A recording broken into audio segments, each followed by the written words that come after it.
Mala meds college ക്യാമ്പസിൽ Faiz rain football tournament സംഘടിപ്പിച്ചു.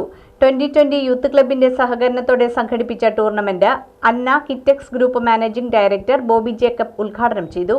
Thrissur Mala METS group of ഇൻസ്റ്റിറ്റ്യൂഷൻസും 2020 യൂത്ത് ക്ലബ്ബും സംയുക്തമായി സംഘടിപ്പിച്ച under 20 fives rain football tournament 2020 സ്ഥാപക നേതാവും അന്ന കിറ്റെക്സ് ഗ്രൂപ്പ് മാനേജിംഗ് ഡയറക്ടറുമായ ബോബി ജേക്കബ് ഉദ്ഘാടനം ചെയ്തു. Sevana electrical appliances private limited CEO Bijoy Philipose മുഖ്യാതിഥിയായിരുന്നു. കേരളത്തിലെ വിദ്യാഭ്യാസ സ്ഥാപനങ്ങളിൽ, പ്രത്യേകിച്ച് സാങ്കേതിക വിദ്യാഭ്യാസ സ്ഥാപനങ്ങളിൽ സ്റ്റാർട്ടപ്പുകൾ, ചെറിയ വ്യവസായങ്ങൾ, കൃഷികൾ തുടങ്ങിയവ ആരംഭിച്ചാൽ വിദ്യാർത്ഥികളുടെ സംരംഭകത്വ കഴിവുകൾ വളർത്തിക്കൊണ്ടുവരുവാനും വിദ്യാഭ്യാസ നിലവാരം തന്നെ ഉയർത്തുവാനും സഹായിക്കുമെന്ന് ഉദ്ഘാടന പ്രസംഗത്തിൽ ബോബി ജേക്കബ് അഭിപ്രായപ്പെട്ടു. METS group of institutions academic director doctor A Surendran സ്വാഗതം ആശംസിച്ചു.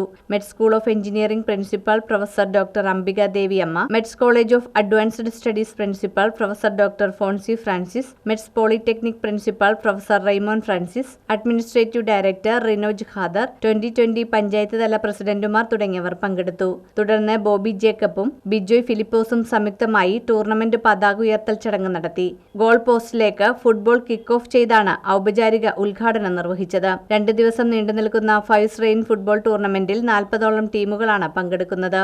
ഒന്നാം സമ്മാനമായി 20,000 രൂപയും ട്രോഫിയും, രണ്ടാം സമ്മാനമായി 10,000 രൂപയും ട്രോഫിയും, കൂടാതെ ഏറ്റവും മികച്ച ഫുട്ബോളർ, ഗോളി, ഷൂട്ടർ തുടങ്ങി നിരവധി സമ്മാനങ്ങളുമുണ്ട്. വെള്ളിയാഴ്ച വൈകിട്ട് 5 മണിക്ക് ടൂർണമെന്റ് സമാപിക്കും.